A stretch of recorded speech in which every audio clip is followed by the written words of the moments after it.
So, No Promises, right? That's a song, that's the last song on Trap Lessons. That's a song I made the day after my kids got kidnapped. A nigga jumped in my whip on Tuesday. Yeah, I gotta tell you, yeah, for sure. I mean, everybody know about this because it went viral for a second. It was on the news and a couple other situations, but so it went viral for a second. Basically, I pulled up to 270 in Hanley. It's a 7-Eleven there, and I pull up. I had my kids with me late in, it was late at night. It was like 12 o'clock at night, and I took my keys with me the first time my kids was asleep.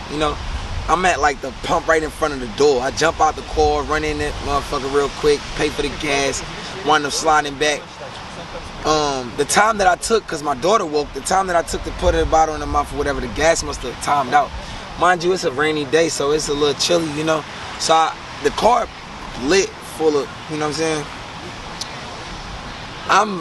I'm feeling myself so much that I'm such a real nigga. I think like, man, if anybody in this lot look at me, they see they not finna jump in this car, like, my stupid ass was misunderstanding the situation.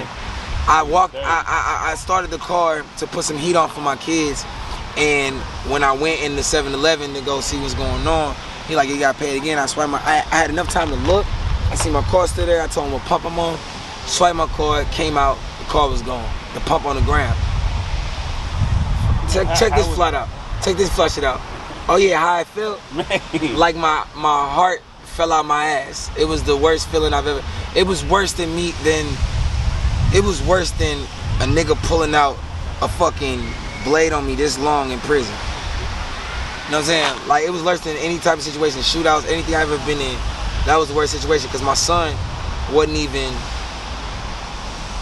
but like 20 days old, and my daughter was she was born in November, so she was, my son was born in October. She had just turned a year. You know what I'm saying? Not even a year yet. So the first thing that went through my mind was, how the fuck am I gonna call my baby mother? You know what I'm saying? How am I gonna call my child's mother and tell her that not only did they take off with the car and my gun in the car, my money in the car. Luckily, I had my phone in my pocket. We wound up getting it back 3 hours later. And they too young to even remember anything like that. And they under high security now, but it's just like, that was, so No Promises, right? Was a perfect example where I talk about it, you know what I'm saying? The first verse I'm on that motherfucker, like, the day that the niggas took my kids, I almost lost my life. I had a quick convo with Karma for she do me tripe. I said I stopped my shooters from killing each and every night, so why would I become a victim, man? This can't be right. How can I pray for my daughter when I do bitches wrong? How can I make salat and teach my son to hold the chrome? How can I talk to the police and they think I'm a suspect? How can I tell my bitch I love her? But that's what I was speaking on it. You know what I'm saying? That's a trap lesson.